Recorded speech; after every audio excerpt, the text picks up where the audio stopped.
I don't care what the contract says. I want those shares now." Christian slammed the phone down on his marble desk. His grey eyes blazed with a fury his employees knew well. At 45, he had built a financial empire, trampling on anyone who stood in his way. "Mr. Christian, you have an urgent call on line 2, his secretary announced from the doorway in a trembling voice. "I said I didn't want to be disturbed," he snapped. "It's about your wife, sir." Silence cut the air like a knife. Gwen had died 3 months earlier in a car accident on a major highway, and every mention of her name was like salt on an open wound. Christian picked up the phone with trembling hands. "Hello, Mr. Christian. This is Paul, your lawyer. I need to see you immediately. It's about Gwen." "What are you talking about?" "Gwen is dead. Please, come to my office. I can't talk about this on the phone." An hour later, Christian was sitting across from Paul, an older man with thick glasses and a serious expression. "Before I begin," Paul said, sliding a yellow folder toward him, "I want you to know I didn't know about any of this either. A social worker came to see me yesterday. Gwen was in a support home for single mothers for the last 2 months of her life." "That's impossible. Gwen lived with me." "Apparently not always. Look at this." Paul opened the folder and showed him a blurry photograph. It showed Gwen, visibly pregnant, next to other women in what looked like an institutional dining hall. "This has to be a mistake," Christian murmured, picking up the photo with trembling hands. "Gwen would never hide something like this from me." "There's more. The director of the home says Gwen gave birth to twins, 2 girls. Christian's world reeled, his eyes fixed on Paul, searching for some sign that this was a cruel joke. "Where are they?" "That's the problem. They disappeared from the child protection system a week ago. Nobody knows where they are." Christian stood up abruptly, knocking his chair over. "This is ridiculous. If I had daughters, I would know. I would know." Paul took off his glasses and looked him straight in the eye. "Christian, when was the last time you and Gwen had a real conversation? When was the last time you came home before midnight?" The words hit Christian like a punch. It was true. The last few months with Gwen had been a series of cold dinners, clipped conversations, and lonely nights. He had been obsessed with the merger of 2 companies that would give him total control of the city's financial market. "She would have told me," he insisted, but his voice sounded hollow, even to him. "Would she have told you, or would she have been afraid to?" Paul approached and put a hand on Christian's shoulder. "There's something else. The girls were seen yesterday near the city cemetery, the place where you go to visit Gwen's grave." Christian felt his legs give way. He had been there that very morning, just like every Sunday, leaving yellow roses on Gwen's tombstone. He had been watched. "What do they look like?" he asked, his voice breaking. Paul pulled out another photograph. 2 girls about 8 years old with brown hair and big eyes. One smiled shyly, the other looked defiantly at the camera. "Their names are Marina and Claire," Paul said softly. "And Christian, they have your eyes." Christian studied the faces in the photograph. It was like seeing ghosts. The same grey eyes he saw in the mirror every morning, the same square chin, the same broad forehead. "My God," he whispered, "are they mine? The question is, what are you going to do?" Christian was silent for a long moment, his mind racing between fury, guilt, and something he hadn't felt in years, fear. Not the fear of losing money or power, but the fear of facing the truth about the man he had been. "Find them," he finally said, his voice cold as steel. "Now. I already have people looking. But Christian, when we find them, you'll have to be prepared. These girls have been through a lot. It won't be easy." "Nothing in my life has been easy," Christian replied, heading for the door. "And now I have 2 daughters to find." As he left Paul's office, Christian stopped in the hallway. For the first time in months, he didn't think about numbers, contracts, or profits. He could only think of 2 little faces with his own eyes, lost somewhere in the city, not knowing their father was looking for them. Christian didn't sleep that night. He stayed awake in his office until dawn. with the photographs of Marina and Claire scattered on his desk like pieces of a puzzle he didn't know how to put together. At 6 a.m., his phone rang. "Mr. Christian, this is Lucia, a social worker from Child Protective Services. Paul gave me your number. Did you find them?" "Not exactly, but I have information that might help. Can we meet?" An hour later, Christian was at a modest coffee shop in the city center, a place he would not normally set foot in. Lucia was a woman in her 40s, with her hair tied back and simple clothes, but her eyes showed a determination that Christian recognized immediately. "First of all, I have to tell you something," Lucia began, stirring her coffee. "I knew Gwen." Christian looked up abruptly. "We worked together at the support home for single mothers. I was a weekend volunteer. Gwen arrived there in January, completely alone and scared. Why didn't she look for me?" Christian's voice sounded more vulnerable than he intended. "That's a question only she could answer, but I can tell you what I saw. Gwen was terrified, Mr. Christian. Not of you specifically, but of the life you led together." Lucia pulled a small notebook from her bag. "She talked about you constantly. She said you were a brilliant, successful man, but also distant, that you lived like strangers in the same house." The words hit Christian in the chest. It was true, and he knew it. What else did she say? That she was afraid to raise two girls in a world where money was more important than love, that you worked 18 hours a day, and when you came home, you barely greeted her. Christian closed his eyes. Every word was a justified reproach. Where are the girls now? That's the thing. Marina and Claire were in the system for 3 months after Gwen's death. They were placed with a foster family, but they ran away a week ago. Why did they run away? Lucia hesitated before answering. The foster family wasn't suitable. The Smiths have 5 other kids at home, and frankly, they only do it for the government money. Marina and Claire are smart. They figured it out quickly. Mr. Christian, 2 8-year-old girls with trauma aren't exactly what most families look to adopt, especially when they stick together and refuse to be separated. Christian felt a pang of something he hadn't experienced in years, genuine guilt. "How do I find them?" "That's the good news," Lucia said. "I think they're looking for you." Lucia opened her notebook and showed him a small hand-drawn map. "One of the caregivers from the home showed me this. Marina drew it 2 weeks ago before she ran away. It's a map from the house to the city cemetery." Christian studied the drawing. It was surprisingly detailed for an 8-year-old girl, showing streets, important buildings, and with a large X marking the cemetery. "Do you think they know who I am?" "Yes. Gwen told them about you. She showed them photographs. According to the director of the home, Marina always asked when their daddy would come get them." Christian's heart clenched. "What about Claire?" "Claire is different, more suspicious. She apparently blames adults for everything that's happened to them, and that probably includes you." Christian was silent for a moment, processing the information. "What do I need to do?" "First, we have to find them," Lucia said. "Then you'll have to prove you can be the father they need. The system isn't going to hand over 2 traumatized girls just because you're rich." "I'm not rich by chance, Mrs. Vargas," Christian said. "I know how to get what I want." "This isn't a business acquisition, Mr. Christian," Lucia replied. "These are 2 girls who lost their mother and were abandoned by the system. They need stability, love, and patience. Can you give them that?" The question hung in the air.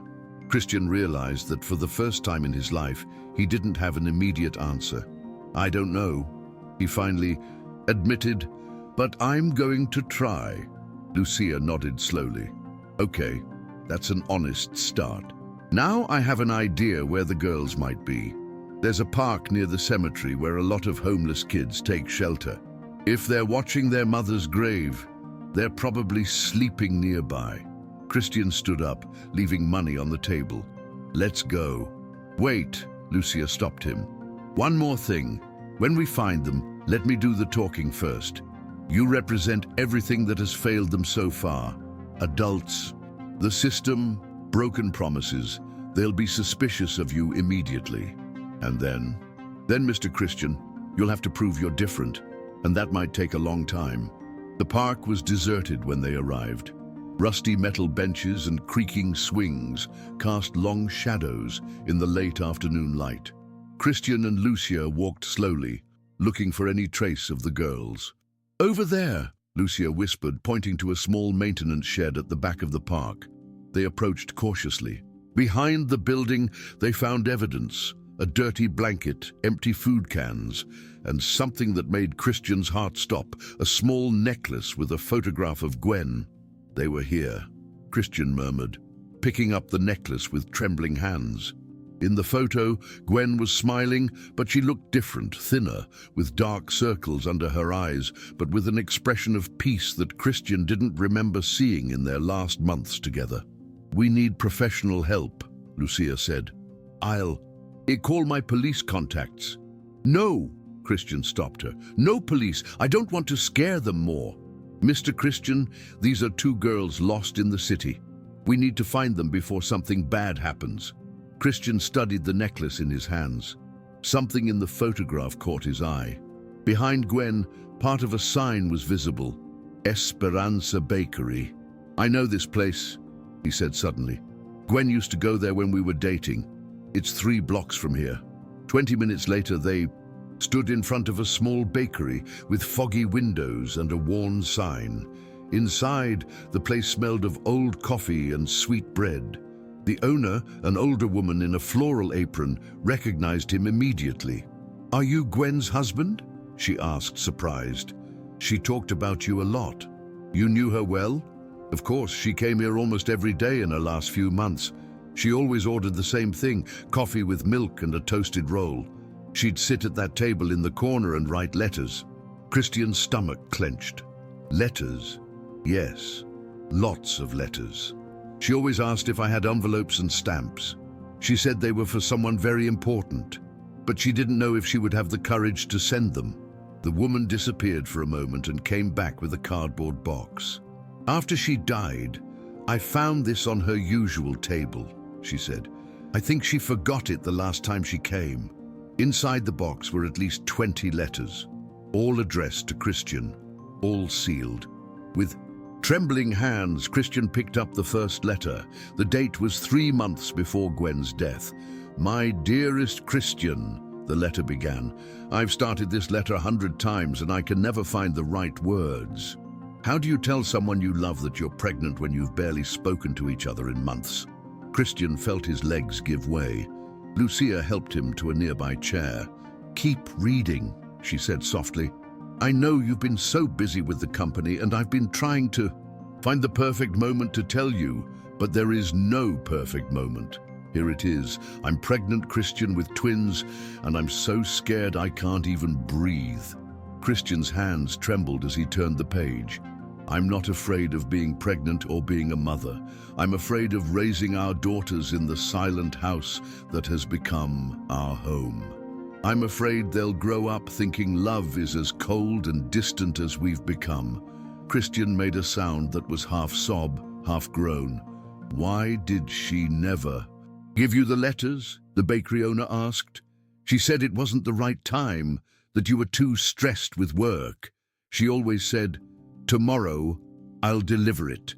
Tomorrow will be a better time.'" Lucia took another letter from the box and read it silently before passing it to Christian. "Today, you turned 45, Christian. I bought you a gift, but I couldn't give it to you because you came home at 2 a.m. and I was already asleep, or pretending to be. The gift was a sonogram of our daughters. I wanted to tell you that the best part of you will live forever in them." Christian closed his eyes, remembering that birthday. He had been closing the most important deal of his career. He came home drunk on success and whiskey and found Gwen sleeping. He had gone to bed without even kissing her. "There's more," the owner said softly. "The last letter is different." Christian picked up the envelope marked with the date of Gwen's death. His hands shook as he opened it. "Christian, today is the day. I've been a coward for too long. Our daughters were born 2 weeks ago and they're perfect. They're yours, completely yours. They have your eyes, your nose, your way of frowning when something bothers them. I'm going to your office today. I can't keep hiding this. We deserve to be a family even if we don't know how. The girls deserve to know their father, and you deserve to know them. If something happens to me before I get there, please find them. Their names are Marina and Claire. And please, love them like I failed to teach you to love me. The letter ended with a simple sentence. I love you, Christian. I always have. Christian looked up at Lucia with tears streaming down his face. She was coming to see me the day she died. Yes, Lucia confirmed softly. The accident happened 2 blocks from your office. Silence filled the small bakery. Christian realized that Gwen had died trying to do what he had never done, fight for his family. Christian left the bakery with the letters clutched to his chest. The weight of the truth was suffocating.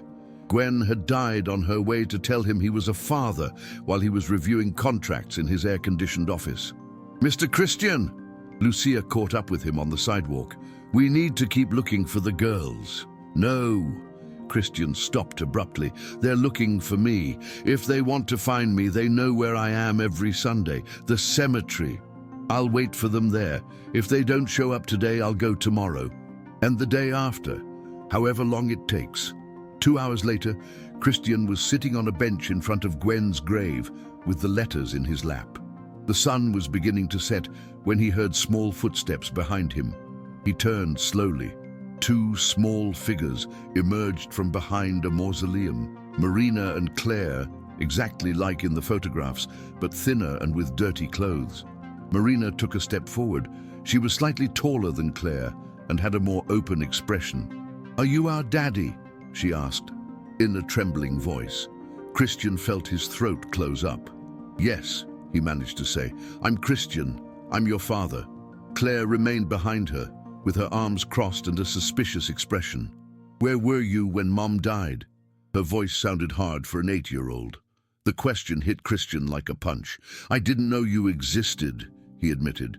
Your mom wanted to tell me. But what? Claire took a step forward, her eyes blazing with fury. You were too busy. Christian looked at the 2 girls. Marina watched him with hope mixed with fear. Claire looked at him as if he were her enemy.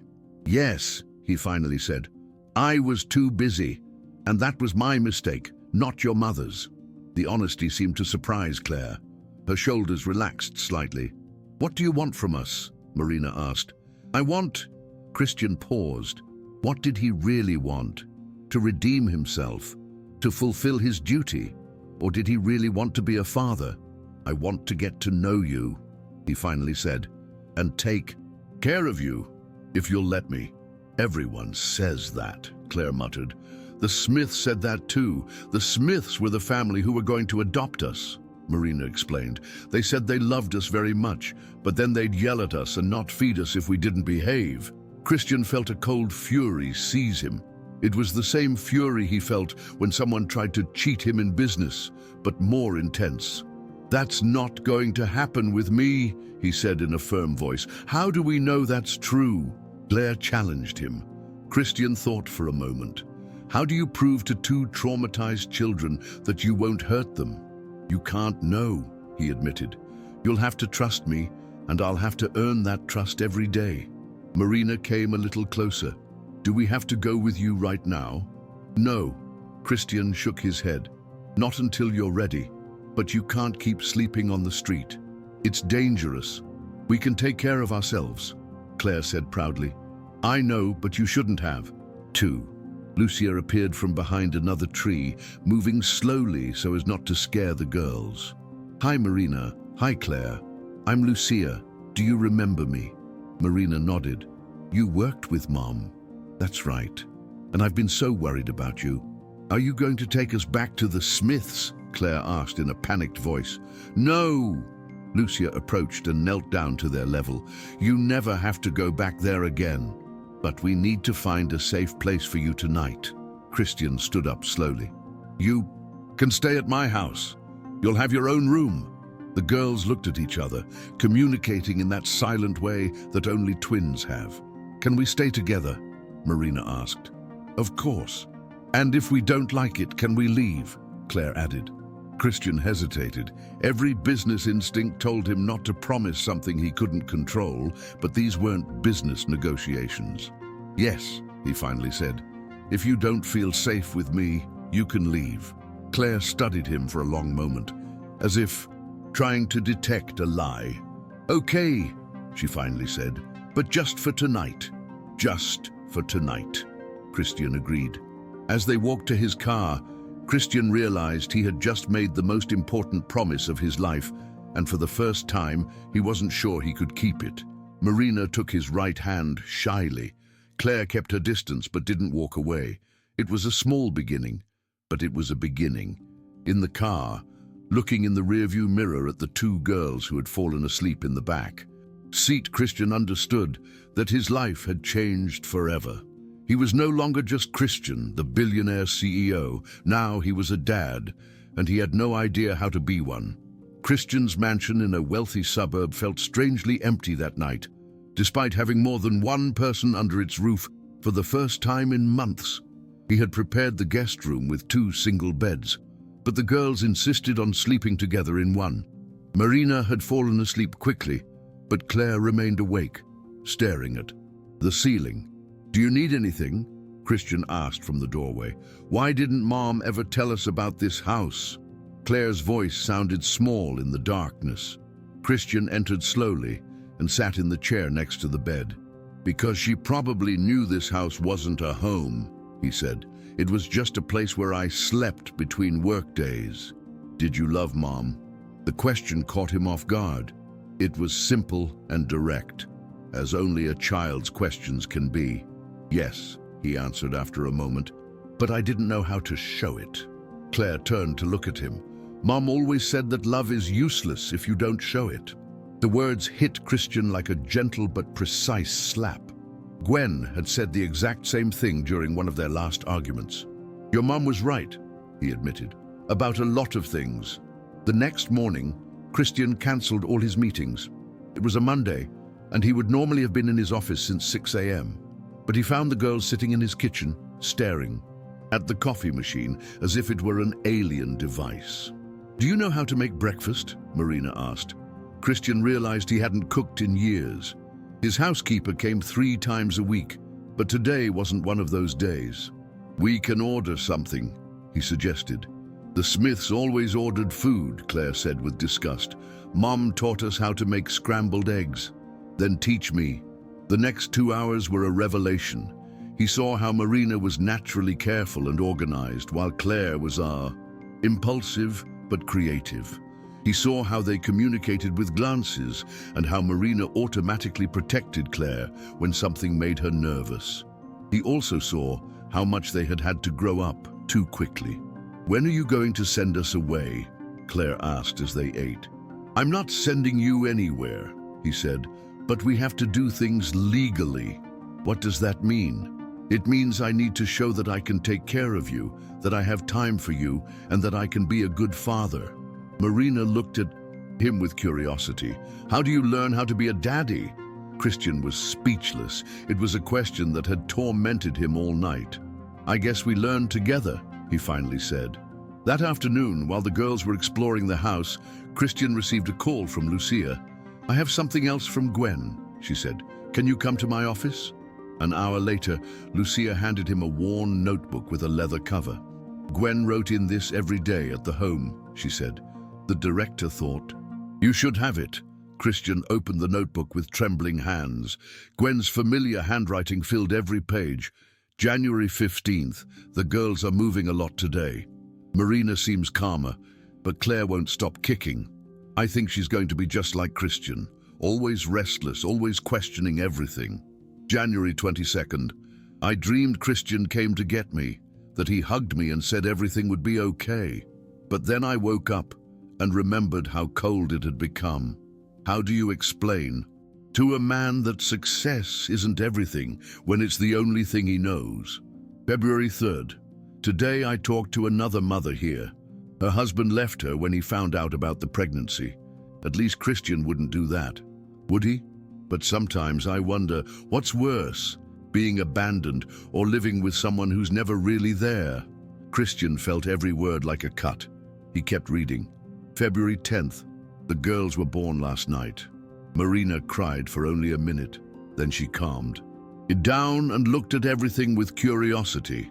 Claire cried for an hour, as if she already knew the world is a difficult place. She has Christian's eyes. I hope that's the only thing she inherits from him. The entry crushed him. Gwen had wanted her daughters to inherit his eyes, but not his coldness. February 20th. I've been writing letters to Christian, but I can't bring myself to send them. How do you tell someone you love that you're afraid of him? Not afraid that he'll hurt me, physically, but afraid that he'll hurt our daughters with his indifference. February 25th. Marina smiled today. Claire is still more serious, but when Marina smiles, Claire smiles too. They already take care of each other. I hope it's always like this. February 28th, last entry. Tomorrow I'm going to see Christian. I'm going to tell him everything.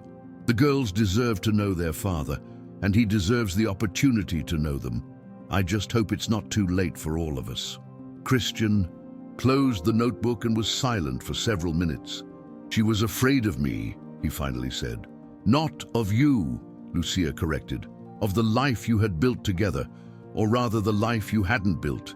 Do you think I can change, Lucia? She studied him carefully. That's the wrong question, Mr. Christian. The right question is, are you willing to try every day for the rest of your life? Christian thought of Marina asking how you learned to be a daddy, of Claire challenging him with every glance, and of Gwen's never-sent letters. Yes, he finally said, I am willing. Then maybe there's hope, Lucia replied. But remember, the girls are going to test you. They're going to see if your actions match your words. Christian nodded. For the first time in his life, he faced a challenge he couldn't solve with money or power. He could only solve it by being a better person than he had been, and that was the most terrifying thing he had ever faced. 2 weeks had passed since the girls arrived at Christian's house. Marina had adjusted surprisingly well, exploring every corner of the mansion with childish curiosity and asking constant questions about everything she saw. Claire, on the other hand, remained distant and suspicious. That morning, Christian had decided to work from home. He was on an important video call when he heard screams from the kitchen. I don't want to go to that school. Claire's voice pierced the walls. Christian ended the call abruptly and ran to the kitchen, where he found Claire, with her arms crossed, glaring defiantly at Lucia, who had come to discuss the school enrollment process. What's going on here? Christian asked. Claire doesn't want to go to the school we've selected, Lucia explained patiently. It's an excellent school with special programs for children who have been through difficult situations. I don't need special programs, Claire shouted. I'm not crazy. Nobody said you're crazy, Christian said, approaching slowly. But you need to go to school. Why? So I can be like you, sitting in an office all day, ignoring the people who matter. The words hit Christian like a punch. Marina, who had been silent in a corner, came closer to her sister. Claire, he's trying to help us. No! Claire turned to Marina with tears in her eyes. You're defending him because you want to have a perfect daddy, but he's not. If he were perfect, Mum wouldn't have needed to hide from him. The silence that followed was deafening. Christian felt every word, as if Claire had taken Gwen's letters and read them aloud. You're right, he finally said. I'm not perfect, and your mom had to hide because I wasn't the husband she needed. Claire looked at him in surprise, as if she hadn't expected him to admit the truth. But, Christian continued, I'm trying to learn, and part of that means making sure you go to school. I didn't ask to have a dad, Claire cried. We were fine on our own. No, we weren't, Marina burst out for the first time. We were hungry, Claire. We slept in the cold. Mom died and we need someone to take care of us. Claire looked at her sister as if she had betrayed her, then ran for the stairs. Claire, wait! Christian followed her, but she had reached her room and locked the door. Leave her, Lucia advised. She needs time to process all this. But an hour later, when Christian went to check, the door was open and Claire was gone. The second-story window was open and he could see she had used the drain pipe to climb down. "She's gone!" Marina cried, running to him in a panic. "Claire is gone and it's my fault!" Christian felt a mix of terror and fury. How had he let this happen? What kind of father loses his daughter in 2 weeks? "It's not your fault," he said to Marina, hugging her. "We'll find her." They spent the next 4 hours searching. Christian, Lucia, and Marina went through every place the girls had been: the park, the bakery, the cemetery. Nothing. As the sun began to set, Christian felt a despair he had never experienced. It was different from the fear of losing money or business. It was a primal, visceral fear. "Where else could she have gone?" he asked Marina. "She always talked about the house where we lived with Mom," Marina said in a small voice. "She said it was the only place she ever felt safe." The support home for single mothers had been closed for months, but Christian drove there anyway. The building was empty, with boarded up windows and a "for sale" sign in front. "There," Marina pointed to a broken window on the first floor. Christian approached and heard a faint sound from inside. Coughs.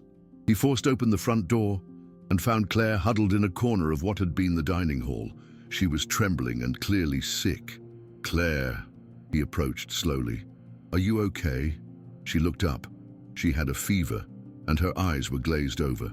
"I wanted to be where Mom was happy," she murmured in a hoarse voice. Christian knelt next to her, and for the first time since they had met, Claire didn't pull away when he held out his arms. "Do you need to go to the hospital?" he said, lifting her gently. "Are you going to send me away?" she asked weakly. "Never," Christian replied, and he realized he meant it. "You're my daughter, Claire, and parents don't abandon their children." At the hospital, while they waited in the emergency room, Claire took his hand for the first time.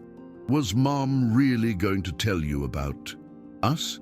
"Yes," he said. "I have her letters to prove it." "Why didn't she make it?" Christian felt his throat close up. "Because I was very unlucky, and you and Marina paid the price for my stupidity." Claire closed her eyes but didn't let go of his hand. "I'm scared," she admitted. "Of what?" "That you'll leave us like everyone else did." Christian squeezed her small hand. "Claire, look at me." He waited until she opened her eyes. "I can promise a lot of things, that I'll make mistakes, that I'll learn as I go, that I'll probably mess things up many times. But there's one thing I can promise without a doubt. I will never leave you." For the first time since they had met, Claire smiled. It was a small but genuine smile.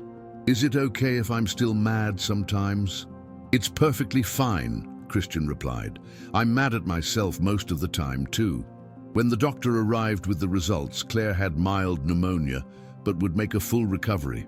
While they were preparing her medication, she snuggled against Christian's chest.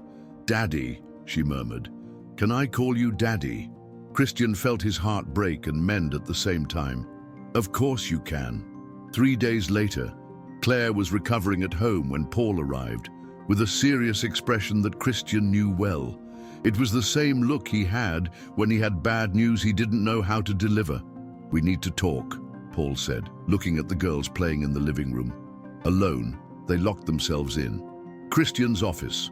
Paul put a thick folder on the desk. "The investigation into Gwen's accident has been reopened." Christian felt his blood run cold. "Why?" "Because someone found this in her things." Paul took out a broken cell phone. "The technicians managed to recover some data." "Christian, Gwen called you 3 times on the day she died. The last call was 5 minutes before the accident." "That's impossible. I didn't receive any calls from Gwen that day." Paul opened the folder and showed him the phone records. "The calls came to your direct office line, but according to these records, someone cut them off at the front desk." Christian studied the documents. It was true. There were 3 attempted calls from Gwen, all intercepted by his secretary's extension. "Where is Mary?" he asked, referring to his longtime secretary. "She resigned 2 days after Gwen's funeral and moved to a smaller city." Christian felt a cold fury take hold of him. the same Mary who had worked with him for 8 years, who knew every detail of his life, had intercepted the desperate calls from his pregnant wife. "There's more," Paul nodded grimly. "Witnesses to the accident say Gwen seemed distraught, that she was crying when she crossed the street without looking. The driver says she ran out from between cars as if she were running from something or running to something," Christian murmured. "Exactly. I think Gwen was running to your office when she was hit." The room filled with silence. Christian sank into his chair, processing the information. What did the receptionist say? Why did she cut off the calls? Paul hesitated before answering. "I have Mary's statement here. She says she thought Gwen was bothering you, that you had been very stressed and she wanted to protect you from distractions." "Distractions?"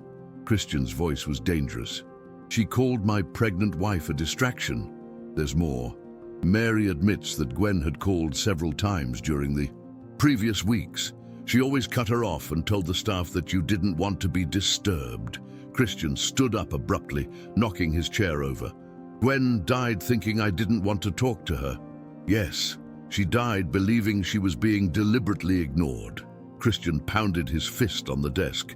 "Gwen tried to call me to say she had daughters, and my secretary decided it wasn't important. Gwen ran to my office in a desperate state because she thought I was rejecting her and died on that street because my employee decided to filter my life." Paul approached and put a hand on his shoulder. "It wasn't your fault." "No." Christian turned to him. "Who created an environment where a secretary thought she had the right to decide which calls were important? Who was so absent and inaccessible that his own wife didn't dare to come directly to say she was pregnant?" The office door opened slowly. Marina appeared in the doorway. "Daddy, we heard yelling. Is everything okay?" Christian looked at his daughter and felt his heart break. How could he explain that her mother had died, trying to reunite their family? "Yes, sweetie, I'm fine. Where's Claire?" "She's drawing. She made a portrait of Mom." Christian followed Marina to the living room, where Claire was sitting on the floor with crayons scattered around her.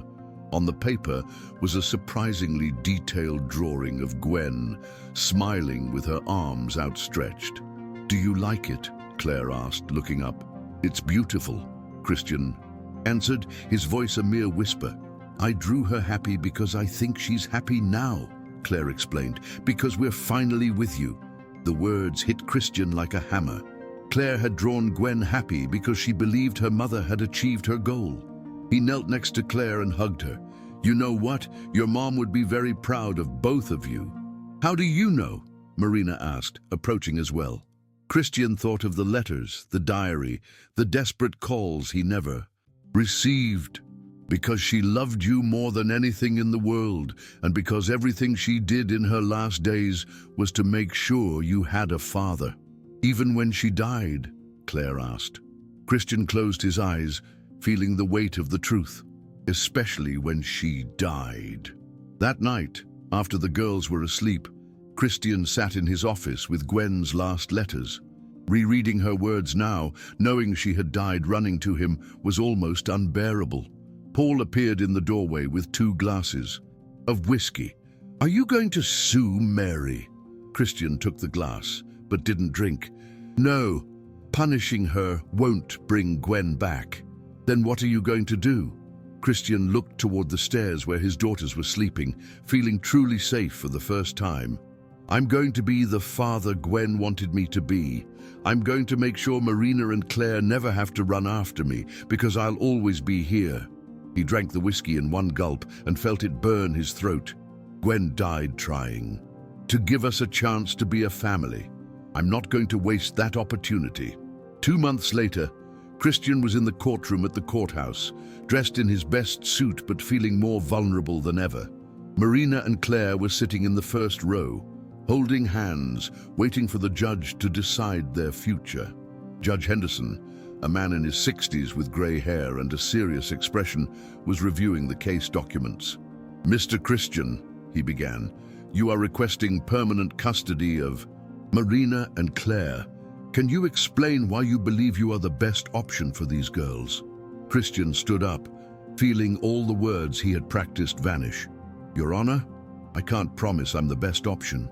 4 months ago, I didn't even know these girls existed. I made terrible mistakes as a husband and as a person. The prosecutor, a young man with a severe gaze, stood up. Exactly my point, Your Honor. Mr. Christian admits his negligence. These girls have suffered abandonment and trauma and need professional stability, not the experimentation of a novice father with an impossible schedule. How do you respond to that? The judge asked. Christian looked at the girls. Marina smiled at him encouragingly, while Claire maintained her serious but attentive expression. Your Honor, it's true I'm new to this, but these girls don't need a perfect father. They already had a perfect mother, and they lost her. What they need is someone who is willing to learn, to fail, and to get up every day trying to be better. And are you willing to make real changes to your lifestyle? The judge asked. I already have. I sold 40% of my company to have more time. I hired a private tutor for the girls. I've started family therapy with them. The prosecutor intervened again. Your Honor, money doesn't solve trauma. These girls need experienced adoptive parents, not a millionaire who thinks he can buy his way into fatherhood. The words hit Christian hard, but before he could respond, Claire stood up. Can I speak? She asked in a clear voice. The judge looked surprised. Are you sure, Claire? Yes. Claire walked to the front of the room with a confidence that surprised everyone. Mr. Judge, that man says we need experienced adoptive parents. We already had that. The Smiths had experience. They knew exactly how to make us feel worthless. The prosecutor shifted uncomfortably in his seat. He also says my daddy wants to buy us, but you can't buy something that's already yours, she continued. We are his daughters, and he is our daddy, even if he didn't know it before. Claire turned to Christian. Is he perfect? Does he make mistakes? Yes. Does he know how to make braids or pack nice lunchboxes? He has no idea. Soft laughter filled the room. But, Claire continued, when I had pneumonia, he stayed up all night checking my temperature. When Marina had nightmares about Mom, he sat on the floor next to our bed until she fell asleep. He doesn't do it because someone told him to. He does it because he loves us. Christian felt tears streaming down his face.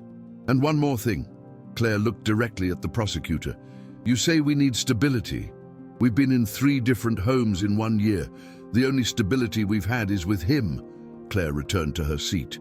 Marina hugged her, and Christian realized that his youngest daughter had matured years in just a few months. The judge called Marina to the front. Marina, do you agree with your sister? Yes, Your Honor, but I want to add something. Marina looked at Christian with a shy smile. My daddy thinks he doesn't know how to be a daddy because he never had to be before. But we didn't know how to have a daddy either. We're learning together, and how's that learning going? Good. He already knows that Claire doesn't like peas and that I don't like to wake up early.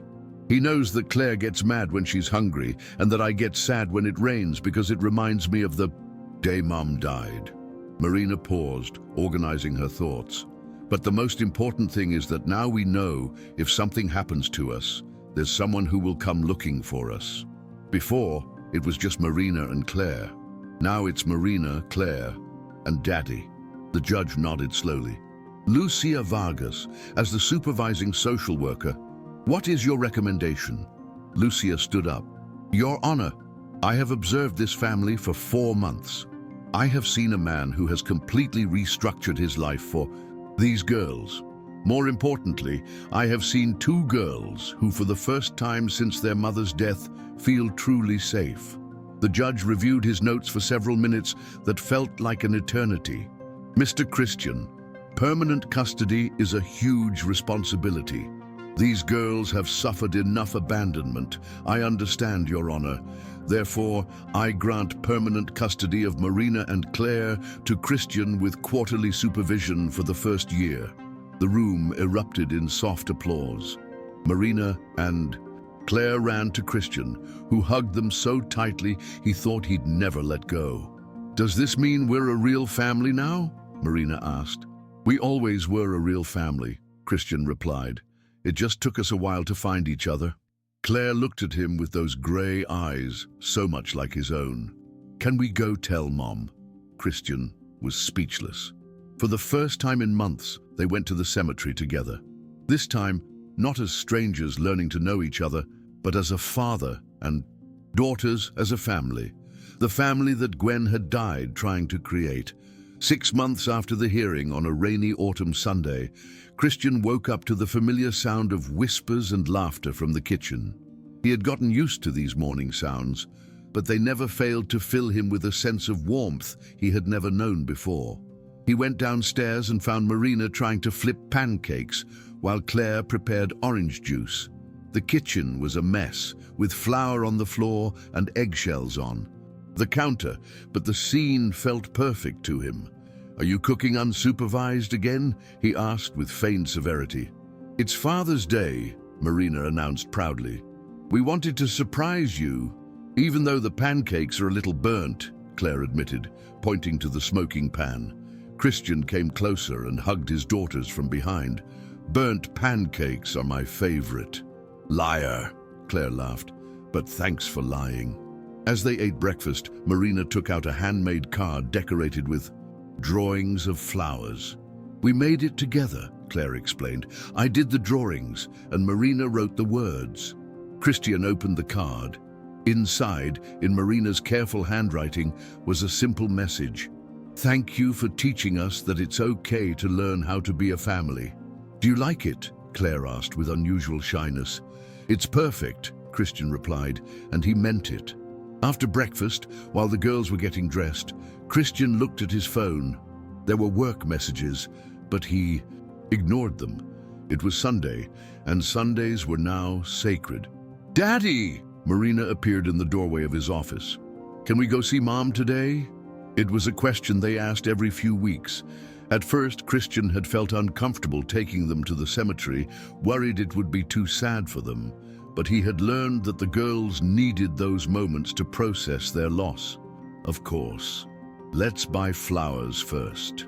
At the flower shop, each of them chose a different type. Marina chose yellow roses, Gwen's favorites.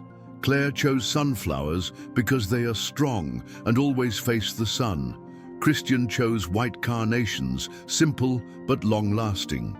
The cemetery was quiet that afternoon. As they walked to Gwen's grave, Christian noticed how these visits had changed. He no longer came alone, burdened with guilt and grief. Now he came with his daughters, bringing stories and news about their lives. They sat on the grass in front of the tombstone, each placing their flowers in the marble vase. Mom, Marina began as she always did. Claire got a 10 in math this week, and Daddy finally learned to do French braids, even though they still look a little strange. Claire smiled, and Marina joined the school choir. She sings so beautifully, just like you used to. Christian listened to his daughters talk to Gwen about their days, their small accomplishments, their minor worries. There was something profoundly healing in these moments. Daddy? Claire looked at him. Do you want to say something? Christian approached the tombstone and placed his hand on the cold marble. Gwen, he said softly, I think I finally understand what you were trying to tell me in those letters. It's not about being perfect. It's about being present. He paused, organizing his thoughts. The girls are growing up so fast. Marina is reading books I don't understand, and Claire is learning piano. Sometimes I feel lost, but they are very patient with me. Just like you were patient with us, Claire added. I sold the company last week, Christian continued. Well, most of it. I kept just enough so we'd be financially secure. Paul says I'm crazy, but I think you'd understand. Marina took his hand. Will you miss work? I thought I would, Christian admitted. But it turns out that being your dad is a much more interesting full-time job. They were silent for a moment, listening to the wind in the trees. Do you think Mom is proud of us? Marina asked. I'm sure she is, Christian replied. Look at us. We're exactly what she wanted, a real family. Claire leaned against him. You know what's weirdest? I don't have nightmares about the day Mom died anymore. No. Now I dream about good things. Like the day you learned how to make pancakes without burning them, or when Marina and I taught you how to play cards. Christian smiled, remembering that night when the girls had insisted on teaching him the card game. He had lost every round, but it had been one of the happiest nights of his life. You know what? He said, standing up. I think your mom is watching us and seeing that we're getting it right. How do you know? Marina asked. Because look at what we've built. A year ago, I was a lonely man who worked all the time. You were two scared girls without a family, and now we're the Millers, Claire finished with a smile. Exactly, we're the Millers. As they walked back to the car, Christian realized he no longer came to the cemetery to mourn what he had lost. He came to celebrate what he had found. Gwen had died trying to reunite their family, and although it had taken time, pain, and a lot of learning, he had finally succeeded. In the car, with the girls singing in the back seat and the golden afternoon light filtering through the windows, Christian knew he had found something more valuable than any deal he had ever closed. He had found his place in the world. He was a dad, and he finally knew what that meant.